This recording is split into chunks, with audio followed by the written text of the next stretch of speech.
बिस्मिल्लाहिर्रहमानिर्रहीम। आज का जो हमारा लेक्चर है इसके अंदर हम लोग जो टॉपिक कवर करेंगे वो है हमारे पास राउटिंग इंफॉर्मेशन प्रोटोकॉल यानी रिप के बारे में हम लोग डिस्कस करेंगे। जो हमारा प्रीवियस लेक्चर था उसके अंदर हम लोगों ने डायनेमिक प्रोटोकॉल्स जो हैं डायनेमिक राउटिंग प्रोटोकॉल्स को डिस्कस करना स्टार्ट किया था। तो ये उसी से रिलेटेड हमारा पहला प्रोटोकॉल जो है वो है राउटिंग इंफॉर्मेशन प्रोटोकॉल। आज के लेक्चर के अंदर मैं इस राउटिंग इंफॉर्मेशन प्रोटोकॉल की कुछ प्रॉपर्टीज़ जो हैं वो डिस्कस करूंगा। इसके अलावा हमारे पिछले जो प्रीवियस लेक्चर्स हैं उनमें से एक टॉपिक जो है वो मैंने आप लोगों से छिड़वाया था एडमिनिस्ट्रेटिव डिस्टेंस के बारे में। ठीक है, मैं कुछ पिछले जो है प्रोटोकॉल्स में भी एडमिनिस्ट्रेटिव डिस्टेंस का जो टॉपिक है वो स्किप करता हुआ आया हूँ। तो आज के लेक्चर के अंदर मैं उस एडमिनिस्ट्रेटिव डिस्टेंस के टॉपिक को भी कवर करने की कोशिश करूँगा। ठीक है, तो सबसे पहले जो है वो शुरू करते हैं कि राउटिंग इंफॉर्मेशन प्रोटोकॉल। ये प्रोटोकॉल जो है हमारे पास डिस्टेंस वेक्टर कैटेगरी जो है उसमें फॉल करता है। यानी जो हमारे पास कैटेगरीज थे उसमें से पहली कैटेगरी जो है वो हमारे पास डिस्टेंस वेक्टर थी, दूसरी हमारे पास लिंक स्टेट थी और तीसरी हमारे पास हाइब्रिड थी। इसके अंदर जो एल्गोरिदम इस्तेमाल हो रहा है वो बेलमैन-फोर्ड एल्गोरिदम इस्तेमाल हो रहा है। यानी ये प्रोटोकॉल बेलमैन-फोर्ड एल्गोरिदम को इस्तेमाल करते हुए अपने डिसीजंस लेता है।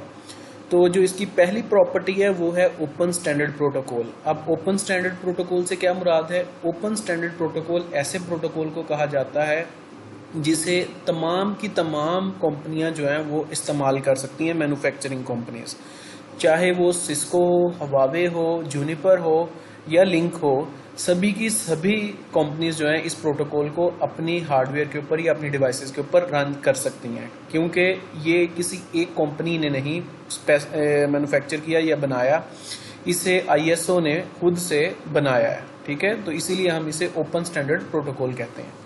दूसरी प्रॉपर्टी इसकी ये है कि क्लास फुल राउटिंग प्रोटोकॉल है। ठीक है, क्लास फुल राउटिंग प्रोटोकॉल के बारे में मैं प्रीवियस लेक्चर के अंदर भी बता चुका था कि कैसे प्रोटोकॉल को कहा जाता है। यानी ये किसी भी किस्म की सबनेट मास्क इंफॉर्मेशन जो है वो एडवर्टाइज नहीं करता।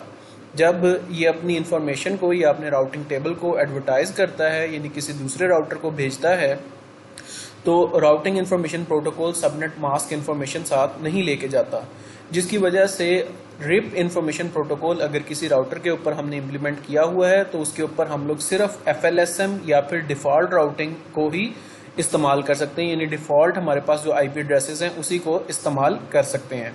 हम उसके ऊपर VLSM को इम्प्लीमेंट नहीं कर सकते, क्योंकि VLSM के अंदर नेटवर्क के हर सेगमेंट का सबनेट मास्क डिफरेंट होता है, जबकि ये सबनेट मास्क को कैरी ही नहीं करता एडवर्टाइजमेंट के लिए। दूसरा ये है, थर्ड हमारे पास पॉइंट ये है, अपडेट्स आर ब्रॉडकास्ट। अब इसने जब भी अपनी अपडेट्स को एडवर्टाइज करना होता है तो ये ब्रॉडकास्टिंग इस्तेमाल करता है। ठीक है, ब्रॉडकास्टिंग से क्या मुराद है? यानी अगर राउटर ए के ऊपर हमने रिप जो है इम्प्लीमेंट किया हुआ है और ये एडवर्टाइजमेंट करना चाहता है तो ये सभी के सभी राउटर्स को अपनी इंफॉर्मेशन सेंड करेगा, बजाय इसके किसी एक स्पेसिफिक राउटर को ये अपनी इंफॉर्मेशन जो है वो सेंड करे। तो इसे हम ब्रॉडकास्टिंग प्रोसेस कहते हैं। उसके बाद ये हमारे पास मैट्रिक है या जिसे कहते हैं हॉप काउंट। ये उस यूनिट को इंडिकेट करता है जिसे इस्तेमाल करते हुए ये हमारे पास राउटिंग इंफॉर्मेशन प्रोटोकॉल जो है वो इस बात का डिसीजन लेता है कि उसने कौन सा पाथ जो है वो सिलेक्ट करना है। इस पॉइंट को मैं एक्सप्लेन करने के लिए एक सिंपल सी टोपोलॉजी जो है वो इस्तेमाल करूंगा। ये हमारे पास एक टोपोलॉजी है। ये हमारे पास राउटर ए जो है सोर्स है, राउटर ई जो है वो हमारे पास डेस्टिनेशन है। अब राउटर ए से ई तक पहुंचने के लिए हमारे पास दो रास्ते मौजूद हैं। एक रास्ता हमारे पास मौजूद है ए से बी तक और बी से ई तक। इसी तरह हमारे पास जो सेकंड पाथ मौजूद है वो है राउटर ए से सी तक और सी से डी तक और इस तरह डी से ई तक। अच्छा जी, तो ये हमारे पास दो पाथ्स अवेलेबल हैं, एक ए से बी और एक ई से ई। ठीक है, इसी तरह ए से सी, सी से बी और बी से ई तक। अब जब हम हॉप काउंट की बात करते हैं तो हॉप काउंट वो यूनिट है जिसे इस्तेमाल किया जाता है किसी भी राउटर की जानिब से जिसके ऊपर रिप इंफॉर्मेशन प्रोटोकॉल जो है इम्प्लीमेंट किया जाता है, इस बात का डिसीजन लेने के लिए कि वो कौन सा पाथ इस्तेमाल करेगा। हॉप काउंट किसी भी नंबर ऑफ राउटर्स को कहा जाता है जो कि सोर्स से डेस्टिनेशन तक पहुंचने के लिए लगते हैं। फॉर एग्जांपल, अगर हम ये ऊपर वाला पाथ इस्तेमाल करते हैं ए से बी और बी से ई, तो ए से बी तक हमारे पास हॉप बनता है 1, ठीक है। बी से हम आगे ई तक जाते हैं तो हमारे पास हॉप काउंट हो जाती है 2, ठीक है। इसी तरह अगर हम ये नीचे वाला पाथ इस्तेमाल करते हैं तो ए से सी तक हमारे पास हॉप बनता है 1, सी से डी तक हमारे पास हॉप काउंट हो जाती है 2 और डी से ई तक हमारे पास हॉप काउंट हो जाती है 3। यानी नंबर ऑफ राउटर्स को वो काउंट करता है कि हमारे पास सोर्स से डेस्टिनेशन तक पहुंचने के लिए कितने राउटर्स के थ्रू जो है वो के गुजरना पड़ेगा। तो आप देख सकते हैं कि जो हमारे पास ऊपर वाला पाथ मौजूद है ए बी ई, इसके अंदर हमारे पास हॉप काउंट हो जाती है 2, जबकि जो नीचे वाला पाथ है इसके अंदर हमारे पास हॉप काउंट हो जाती है 3। जो राउटिंग इंफॉर्मेशन प्रोटोकॉल है यानी रिप जो है वो मिनिमम हॉप काउंट वाले पाथ को बेस्ट जो सा कहते हैं पाथ के तौर पे सिलेक्ट कर लेता है और अपनी सारी की सारी ट्रैफिक जो है इसी पाथ के थ्रू जो है वो भेजता है। उम्मीद है कि ये पॉइंट आप लोगों को समझ आ गया होगा। नेक्स्ट है जी हमारे पास load balancing of 4 equal parts. हम इसी टोपोलॉजी के अंदर कुछ चेंजेस करते हैं। पहले हमारे पास ये 2 पाथ्स अवेलेबल थे, फिर हमने एक और पाथ बना दिया कि हमारे पास एक लिंक मौजूद है ए से डी तक और डी से ई तक, यानी कि अब हमारे पास 3 रास्ते मौजूद हैं, ठीक है। एक तो है ए से बी तक, बी से ई तक, दूसरा हमारे पास ए से डी तक, डी से ई तक, इसी तरह ए से सी, सी से डी और डी से ई। अब हमारे पास ये 3 रास्ते हैं। तो इस सूरत में रिप इंफॉर्मेशन प्रोटोकॉल जो है रिप इन तीनों रास्तों के हॉप्स को काउंट करेगा। इसके लिए हमारे पास पहले पाथ के लिए आ गए number of hops 2, second path के लिए हमारे पास नंबर ऑफ हॉप्स आ गए 2, थर्ड पाथ के लिए हमारे पास नंबर ऑफ हॉप्स आ गए 3। अब यहां पर आप देख सकते हैं कि ए बी ई वाला पाथ जो है हमारे पास इसके लिए भी हॉप काउंट्स 2 हैं और ए डी ई जो है इसके लिए भी हमारे पास हॉप काउंट्स 3 हॉप काउंट्स जो है वो 2 हैं, जबकि ए सी डी ई वाले पाथ के लिए हमारे पास हॉप काउंट्स की तादाद 3 है। तो रिप इंफॉर्मेशन प्रोटोकॉल क्या करेगा कि ये इन 2 को एज अ बेस्ट जो सा क्या कहते हैं पाथ सिलेक्ट कर लेगा और लोड बैलेंसिंग करना शुरू कर देगा।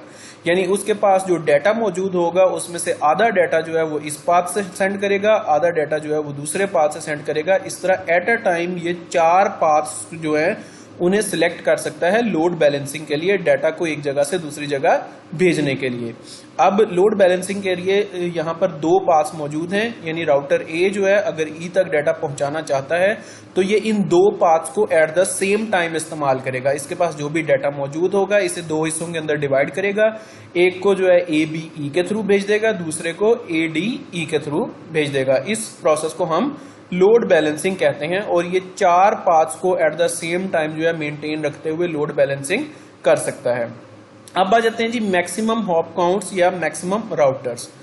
अब आप देख सकते हैं कि जब भी हम एक राउटर से दूसरे राउटर पे मूव करते हैं हॉप्स की तादाद बढ़ती जाती है, ठीक है। यानी ए से बी तक मैं मूव करता हूं तो मेरे पास हॉप की तादाद 1 हो गई, बी से मैं आगे ई तक जाता हूं तो मेरे पास हॉप की तादाद जो है वो 2 हो गई। इसी तरह अगर हमारे पास इस टोपोलॉजी को बहुत ज्यादा कॉम्प्लेक्स कर दिया जाए और यहाँ पर हमारे पास कोई मजीद राउटर मौजूद हो और उस राउटर तक पहुंचने के लिए नंबर ऑफ हॉप्स जो हैं उनकी तादाद मैक्सिमम कितनी हो सकती है, मैक्सिमम हमारे पास 15 हो सकती है।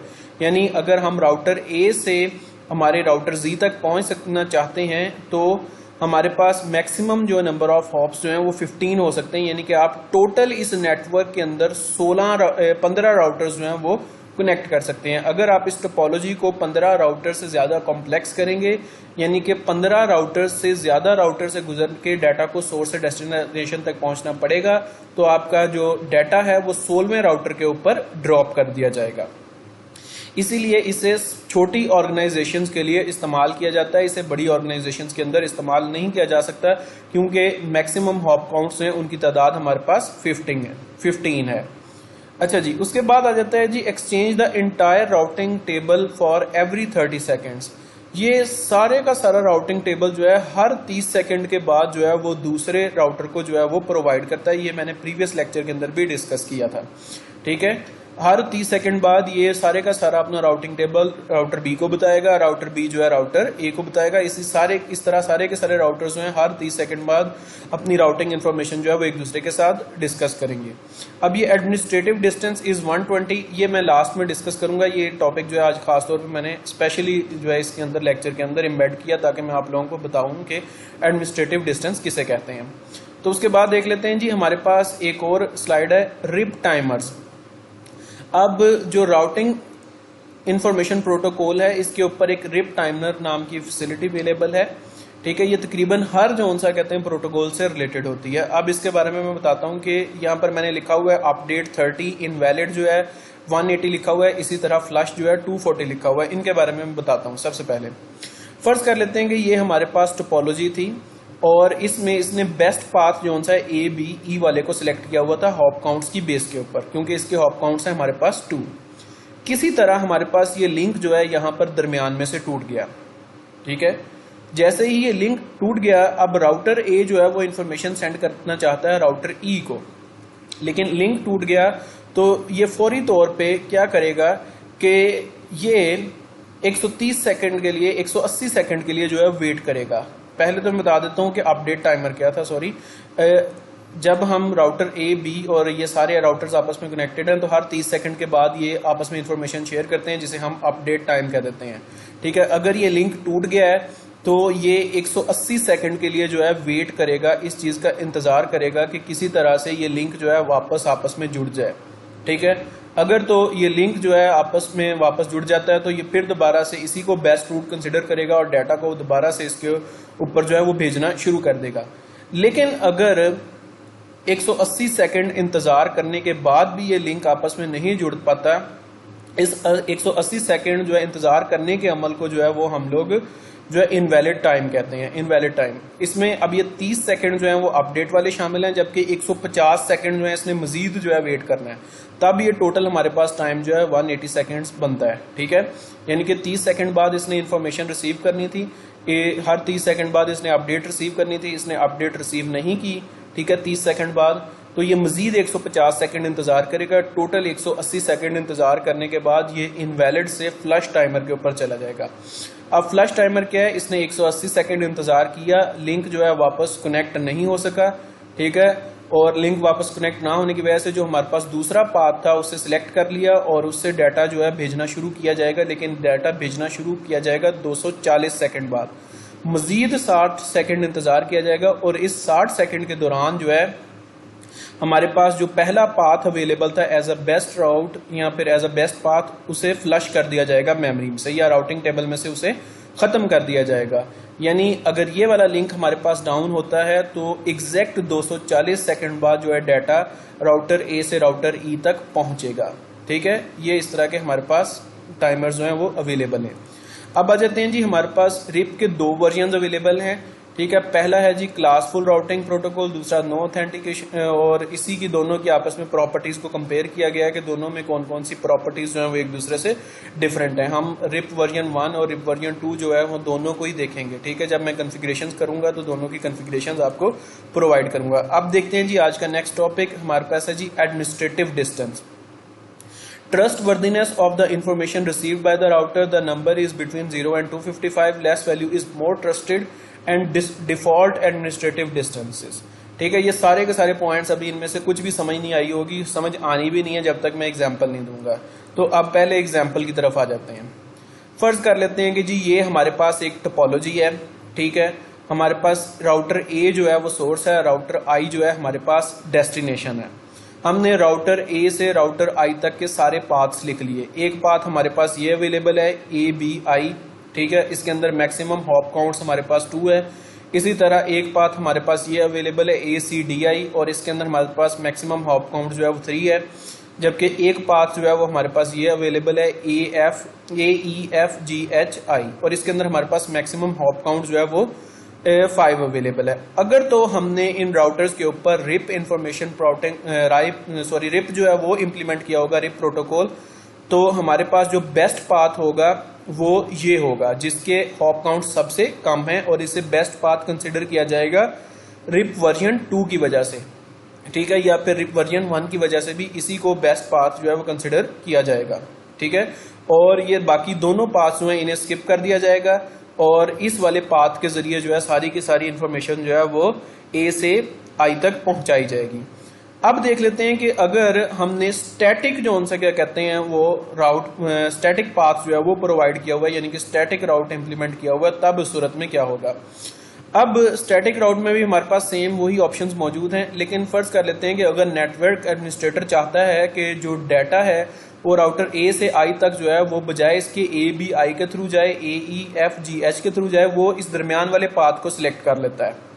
ठीक है, तो वो ए से सी, सी से डी और डी से आई तक का स्टैटिक राउट स्टैटिक जो है वो रूट प्रोवाइड कर देता है, यानी कि स्टैटिक जो है वो राउट प्रोवाइड कर देता है और इसके अंदर स्टैटिक राउटिंग इंप्लीमेंट कर देता है। तो हमारे पास अब ये दो पाथ्स अवेलेबल हैं। बेशक ये जो सा कहते हैं रिप के मुताबिक बेस्ट पाथ है, लेकिन उसके बावजूद जो है वो स्टैटिक राउटिंग की वजह से इसी पाथ को सिलेक्ट किया जाएगा और डाटा को इस पाथ को सिलेक्ट करते हुए जो है वो आई तक भेजा जाएगा। फिर आ जाता है जी हमारे पास एक और EIGRP, फिलहाल डिस्कस नहीं किया लेकिन इसके बारे में भी बता देता हूँ। EIGRP प्रोटोकॉल जो है वो डिसीजन लेता होता है बैंडविड्थ को देखते हुए। वो देखता है कि A से B तक बैंडविड्थ जो है मेरे पास 1 है MBPS है, A से जो है C तक 2 MBPS है, A से E तक जो है वो 8 MBPS मेरे पास बैंडविड्थ मौजूद है। वो कुछ सारे के सारे पाथ्स को जो है वो कैलकुलेट करता है और उसमें से जिसकी सबसे ज्यादा बैंडविड्थ होती है उसे सिलेक्ट कर लेता है डाटा को शेयर करने के लिए। यानी अगर हम EIGRP को इम्प्लीमेंट करें तो इस हिसाब से वो कह रहा है कि जी अगर A से E, E से F, G से H और I जो है इसकी बैंडविड्थ सबसे ज्यादा हाई है, तो EIGRP जो है वो इसे सिलेक्ट करेगा डाटा को शेयर करने के लिए। अब ये 3 ऑप्शंस हमारे पास अवेलेबल हैं। अब ये राउटर ए जो है मुकम्मल तौर पे कंफ्यूज है, वो कह रहा है कि ये तीनों जो सा कहते हैं डिफरेंट पाथ जो से मुझे रिकमेंड कर रहे हैं, अब मैं इनमें से किस तरह से या फिर कौन सा पाथ जो है वो सिलेक्ट करूंगा। तो वो देखता है कि इनमें से सबसे ज्यादा जो सी है हाई प्रायोरिटी जो है वो किसकी है। वो देखता है कि रिप की मेरे पास एडमिनिस्ट्रेटिव डिस्टेंस जो है वो 120 है, स्टैटिक की एडमिनिस्ट्रेटिव डिस्टेंस जो है मेरे पास 1 है और EIGRP की जो है एडमिनिस्ट्रेटिव डिस्टेंस जो है 90 है। अब इसमें से जिसका एडमिनिस्ट्रेटिव डिस्टेंस जो है वो सबसे कम होगा वही पाथ सबसे ज्यादा ट्रस्ट वर्दीनेस होगा और राउटर जो है उसी को फॉलो करेगा। क्योंकि स्टैटिक राउट जो है ये एडमिनिस्ट्रेटिव डिस्टेंस ने एडमिनिस्ट्रेटर ने खुद से प्रोवाइड किया था, इसीलिए इसका एडमिनिस्ट्रेटिव डिस्टेंस जो है वो सबसे ज्यादा हाई है, यानी इसकी वैल्यू 1 है, सबसे ज्यादा इसी को इंपॉर्टेंस दी जाएगी और राउटर जो है वो एडमिनिस्ट्रेटर की बात को फॉलो करते हुए इस बात को सिलेक्ट करेगा डाटा को ट्रांसमिट करने के लिए। फर्ज कर लेते हैं कि अगर जो सा कहते हैं स्टैटिक राउट ना इम्प्लीमेंट किया गया होता है तो हमारे पास ये 2 ऑप्शंस मौजूद होते हैं, एक 120 वाला और एक 90 वाला। तो इस सूरत में जिसकी जो सा क्या कहते हैं हमारे पास स्टैटिक एडमिनिस्ट्रेटिव डिस्टेंस कम होगी उसे सिलेक्ट किया जाएगा डाटा को एक जगह से दूसरी जगह सेंड करने के लिए। अब मैं इन पॉइंट्स को दोबारा से एक्सप्लेन करता हूं। Trust worthiness of the information received by the router. Router decision करता है इस बेस के ऊपर कि किसकी इंफॉर्मेशन के ऊपर ज्यादा ट्रस्ट किया जा सकता है। नंबर जो है वो 0 से लेकर 255 तक हो सकता है। जिसकी वैल्यू एडमिनिस्ट्रेटिव डिस्टेंस की सबसे कम होगी, सबसे ज्यादा ट्रस्ट वर्दीनेस इंफॉर्मेशन वही होगी, यानी कि उसी की बात के ऊपर सबसे ज्यादा एतमाद किया जा सकता है। ठीक है, उसके बाद आ जाता है जी मुख्तलिफ हमारे पास जो राउटिंग प्रोटोकॉल्स अवेलेबल हैं उनमें से हर एक की डिफॉल्ट वैल्यू क्या है ट्रस्ट वर्दीनेस की। जो डायरेक्टली कनेक्टेड है वहां पर हमारे पास एडमिनिस्ट्रेटिव डिस्टेंस जो है वो 0 होगा। जो हमारे पास स्टैटिक राउट है वहां की एडमिनिस्ट्रेटिव डिस्टेंस जो है 1 होगा। इसी तरह IGRP का 100, EIGRP का 90, OSPF का 110 और RIP का 120। यानी कि अगर इन सभी की सूरतों में हमारे पास डिसीजन लेना हो तो जिसकी वैल्यू सबसे कम होगी उसे चूज किया जाएगा राउटर की जानिब से और वो उसी को फॉलो करते हुए डाटा को पॉइंट A से I तक पहुंचाएगा। उम्मीद है कि ये एडमिनिस्ट्रेटिव डिस्टेंस का टॉपिक आप लोगों को समझ आ गया हो। नेक्स्ट लेक्चर में इंशाल्लाह ताला हम इनकी कॉन्फ़िगरेशंस देखेंगे। अच्छा जी, खुदा हाफिज।